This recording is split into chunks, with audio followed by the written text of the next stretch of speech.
বাংলাদেশের পথে প্রান্তরে অলি-গলি হাট-বাজার থেকে শুরু করে চায়ের দোকান, সামাজিক যোগাযোগ মাধ্যম সবখানেই ফুটবল উন্মাদনা।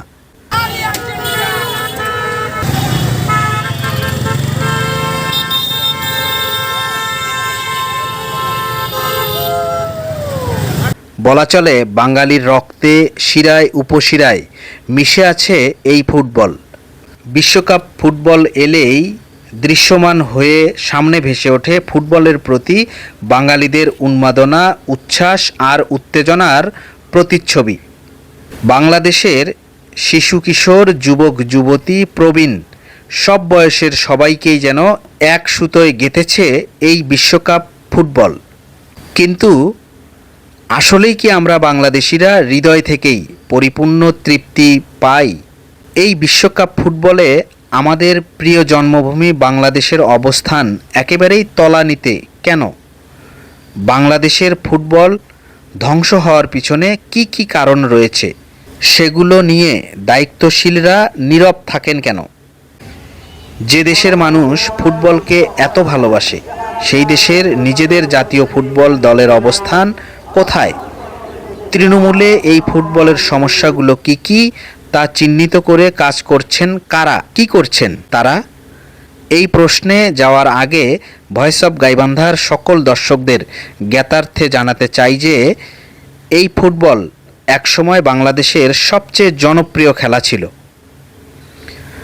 আবাহনী মোহামেডানের ম্যাচ হাজার হাজার মানুষে ভর্তি ছিল স্টেডিয়াম, যার সবই এখন শুধুই স্মৃতি, অতীত।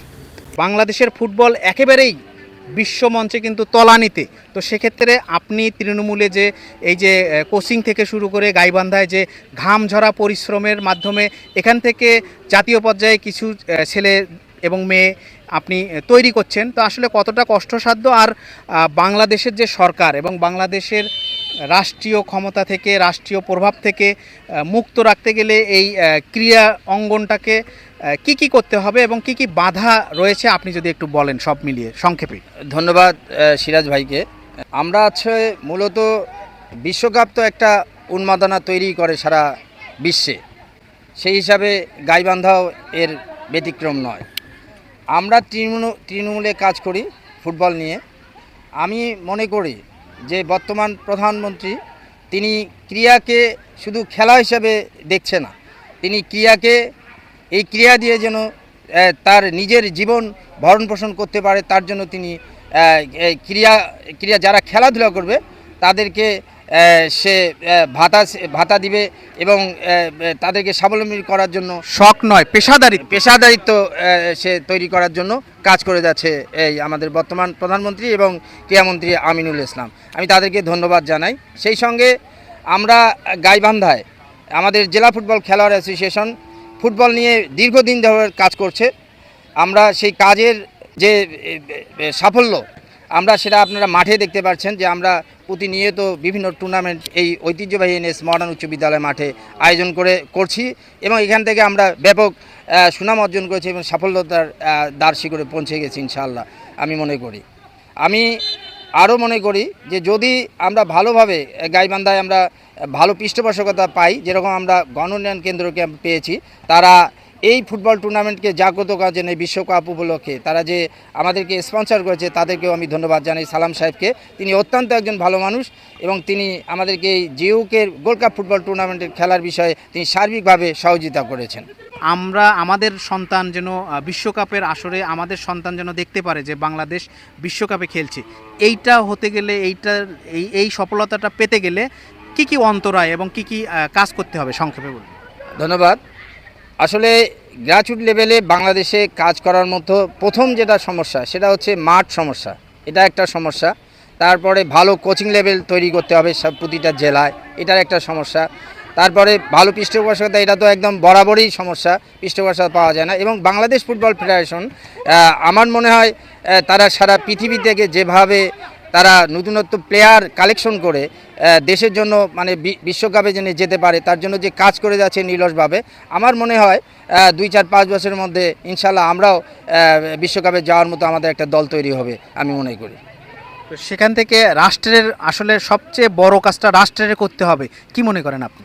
রাষ্ট্র সবচেয়ে বড় কাজই হচ্ছে রাষ্ট্র যদি তার দলকে বিশ্বকাপে নিয়ে যেতে চায়, আমার মনে হয় সেটা নিয়ে যাওয়া সম্ভব, যদি সে ভালোভাবে প্রতিটা খেলোয়াড়ের প্রতি নজর রাখে এবং টিমগুলোর প্রতি নজর রাখে, খেলাধুলা বাংলাদেশের হচ্ছে কিনা সেই বিষয়ে নজর রাখে। এইগুলোকে দৃষ্টিগোচর করলে আমার মনে হয় আমরা আমাদের কাঙ্ক্ষিত লক্ষ্যে পৌঁছে যাব ইনশাল্লাহ। এখন আমাদের নিজেদের সেই ফুটবলকে হারিয়ে আমরা বাঙালিরা, বাংলাদেশিরা ফুটবলের আবেগ ভালোবাসাকে যেন ভাড়া নিতে বাধ্য হয়েছি, যার বাস্তব উদাহরণ চলমান এই বিশ্বকাপ। আপনি, আমি, আমরা ব্রাজিল, আর্জেন্টিনা, ফ্রান্স কিংবা জার্মানির জন্য হাসি, কাঁদি, শোডাউন করি, উল্লাস করি, কিন্তু আমাদের নিজের দেশের ফুটবলের বেলায় আমাদের এই আবেগ কি আছে? যে শিশুটি একদিন বাংলাদেশের জাতীয় দলের জার্সি গায়ে মাঠে নামতে চায়, খেলতে চায়, তার জন্য আমরা কি একটি ভালো উন্নত মানের ফুটবল মাঠ দিতে পারি না? আমাদের যে তরুণ ভাইটি পেশাগত ফুটবলার হতে চায়, তার জন্য আমরা কি একটি খেলার আয়োজন, প্রতিযোগিতা, লিগ, একটি একাডেমি, একটি নিরাপদ ভবিষ্যৎ তৈরি করে দিতে পারি না? আমরা বাংলাদেশের যে খেলোয়াড়গুলো বর্তমানে আছি সেগুলো আমরা সাপোর্ট পাচ্ছি না ঠিকমতো, অফিসিয়ালের কাছ থেকে সেরকম সুবিধা পাচ্ছি না, আমাদের অনেক সমস্যা। তো আমরা যারা খেলোয়াড় আছি তাদেরকে ঠিকমতো তারা দেখে না। আমরা মনে করেন যে তাদেরকে রাজনীতিভাবে নিয়ে আসলাম, দলে ক্ষমতায় নিয়ে আসলাম, তারপরে তারা খেলার প্রতি আর কি আমাদেরকে দিয়ে নাই। 100% সব জায়গাতে সিন্ডিকেট। মামা খালু থাকলে এমনিতেই ভালো জায়গায় যেতে পারে, যার মামা খালু নাই সে উঠতে পারে না। এরকম অনেক প্লেয়ার বাংলাদেশে আছে, আমাদের গ্রামগঞ্জে অনেক প্লেয়ার আছে, তারা ভালো জায়গায় যাইতে পারে না, বিশেষ করে রাজনীতি। কি নাম আপনার? এমন রানা। আপনারা যেমনটি শুনছিলেন, এই যে রানা ভাই, উনি একজন পেশাদার ফুটবলার হতে কিন্তু উনি প্রাণপণ লড়ছেন এবং তৃণমূলের যে যন্ত্রণাটা সেটি বলছেন। সেক্ষেত্রে উনি যেমনটি বলছিলেন যে মামা, চাচা, খালু এবং লবিং দরকার। আসলে এই লবিং কেন লাগবে? বাংলাদেশ কেন, সারা পৃথিবীতেই যারা ভালো খেলবে এবং যারা সত্যিকার অর্থে মাঠের দাপটে থাকবে এবং ভালো বুদ্ধিমান এবং ভালো মানের খেলোয়াড়, তারা সহসাই যেন জাতীয় পর্যায়ে চান্স পায়, এমনটাই হওয়া উচিত। এবং এই ফুটবল নিয়ে এবং খেলাধুলা নিয়ে বাংলাদেশে আর যেন কোনো রাজনীতিকরণ না হয় এবং প্রভাব বিস্তার এবং মামা, চাচা, খালুর যেন প্রভাব না থাকে, তাহলেই বাংলাদেশের তৃণমূল থেকেও একজন সাধারণ মানুষ যেন উঠে আসতে পারে। তাহলেই এই রানা ভাই যেমনটি বলছিলেন যে আগামী 30 সালে বাংলাদেশও যেন বিশ্বকাপে খেলবে, এই আশা পূরণ হবে এবং এটি হওয়ার সম্ভাবনা আছে। আর যদি না হয়, এগুলো যদি ক্রাইম হতেই থাকে, তখন কি সম্ভব? এগুলো কিরকম আসলে জীবনে সম্ভব না। বাংলাদেশ শুধু দেখবে আর্জেন্টিনা ম্যাচ খেলেছে, তারই উল্লাস করবে।